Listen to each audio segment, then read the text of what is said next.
welcome to Dr. LK's English class. Today I am going to teach another important area of grammar, that is subject-verb agreement. What is subject-verb agreement?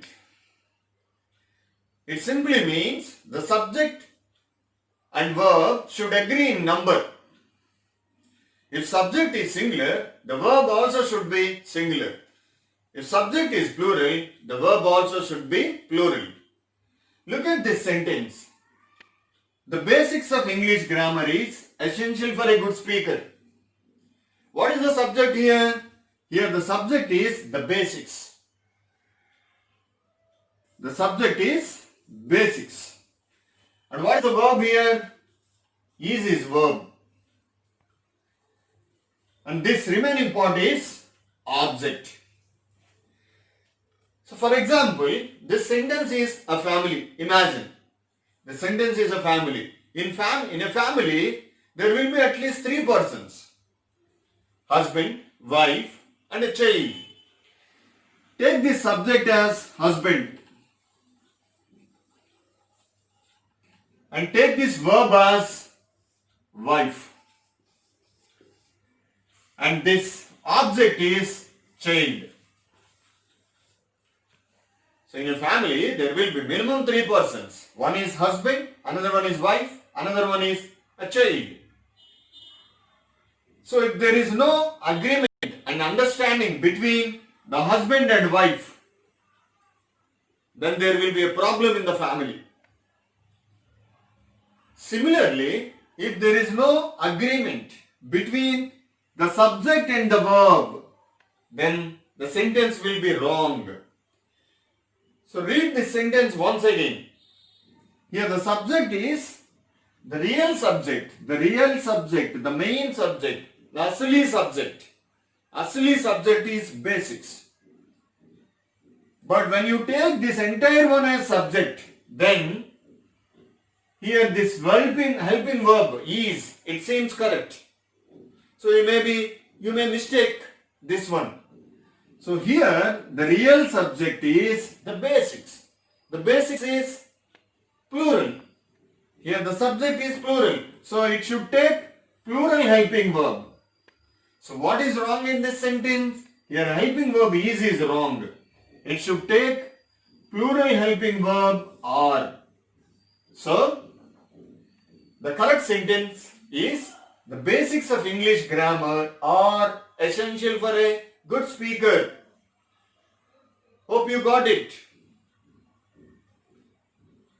So now we are going to discuss 12 important rules in connection with subject-verb agreement. But if subject is singular, the verb must be singular, and if subject is plural, the verb also must be plural. There are 12 rules I would like to focus on in this class. Rule 1. When subject is in the third person and singular number, the verb in the present tense takes es or es. For example, Kumar teaches English. You can see in this example, Kumar is third person, singular. So here this simple present form of the verb teach, it takes es. And second example, she is also third person singular. So here the verb takes s. Kumar teaches English, she sings songs melodiously. This is rule 1. Now rule 2. The verb must agree in number and person with its real subject. For example, one of my friends has settled in Delhi. Here, friends is not the real subject. It is not the main subject. Here, one is the main subject, real subject. So, one of my friends. You have some number of friends. Among them, one has settled in Delhi. So that one friend is the subject and it is singular. So it takes helping verb has. Second example, one of our relatives is working in Dubai. The same rule applies here also. Now look at the rule 3. Uncountable nouns like luggage, scenery, jewelry, etc. will take singular verbs. Example, all my luggage is in the cloakroom. Her jewelry was designed by a famous designer. So here luggage is uncountable noun. So it takes singular helping verb. And jewelry also it takes a singular helping verb. Look at rule 4. There are some nouns which look like plural but take singular verbs. For example, statistics is a very tough subject. Statistics is name of the subject. Subjects like mathematics, economics, etc. they take singular helping verb, and mostly such subject nouns they end with ICS. Statistics, mathematics, economics, politics, etc. And second example, mumps is a disease which will make you like a chipmunk. Mumps, measles, these nouns, these are the names of the diseases. They look like plural but they are singular and they take singular verbs. Now the next rule, rule 5. When two singular nouns connected by or, nor, the verb should agree in person with the subject nearest to it.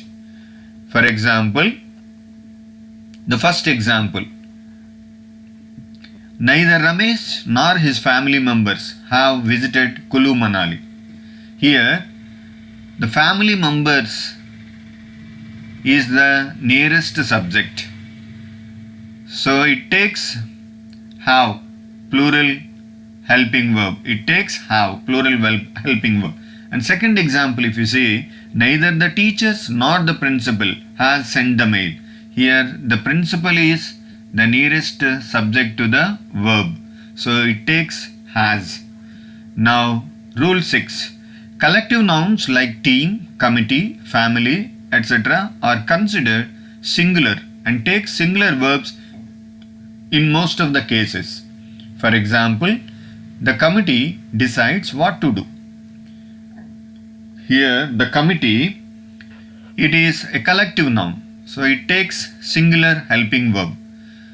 And the second example, the entire family has gone abroad.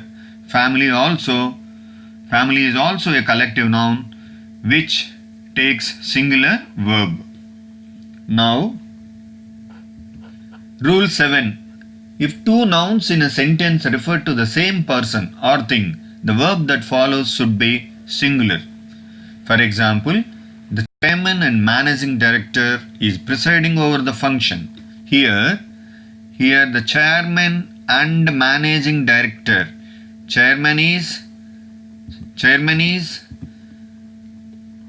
somebody. Chairman and managing director both are same. If both are different persons, then we use helping verb are. But here the chairman and managing director both are same. So we are using helping verb, singular helping verb is. If it is to be plural, then the sentence should be like this: the chairman and the managing director. Then the two will be different people. But here these two are one and the same. So it takes singular helping verb. The second example, the in-charge principal and senior-most teacher has signed the check. Here the in-charge principal and the senior-most teacher both are one and the same. So it takes singular helping verb has. Now rule 8. When two nouns express the same idea, they are followed by a singular verb. For example, bread and butter. Bread and butter is my favorite breakfast. And second example, the horse and the carriage is ready. Here bread and butter they express the same idea, and the horse and the carriage also express the same idea. So they take singular helping verbs. Now, rule 9. Nouns like scissors, shoes, spectacles, etc. are followed by a plural verb. If they are used with a pair of, then a singular verb follows. For example, my spectacles are very expensive. If you look at the second example, you see a pair of spectacles is seen in the cupboard. When there is a pair of, then you must use singular helping verb. If there is spectacles, then it takes plural helping verb. Hope I am clear. My spectacles. So here it takes plural helping verb. And a pair of, whenever there is a pair of, then a singular verb follows. So a pair of spectacles is seen in the cupboard. Now rule 10. When a particular noun denotes a particular amount or quantity considered as a whole, the verb should be singular. For example, 10,000 rupees is a big amount. 5 kilograms of sugar is sufficient. So here 10,000 rupees amount is considered as a whole. So it takes singular helping verb. Here 5 kilograms of sugar is taken as a whole quantity. So it takes singular helping verb. Now look at rule 11. When two subjects are joined by as well as, the verb agrees in number and person with the first one. For example, Kishan as well as his family members was invited for the party. Here the first subject is Kishan. So when two subjects are joined by as well as, the verb agrees in number and person with the first one only. Hope I am clear. So first one is Kishan. Kishan is singular. So here we are using singular helping verb was. Now the last rule, rule 12. When the words like each, none, etc. come before the subject, the verb should be singular. For example, each of the students was given a notebook. Each of the students was given a notebook. Here students is there, but it is beginning with each. Before the subject, it is beginning with each. So, it takes singular helping verb only. Another example, none of the students is interested in the project. None of the students is interested in the project. Here, none is there before that subject. So, it also takes singular helping verb. Hope I am clear. So with this, I conclude today's class on subject-verb agreement. I'll see you in the next class. Till then, bye. Thank you.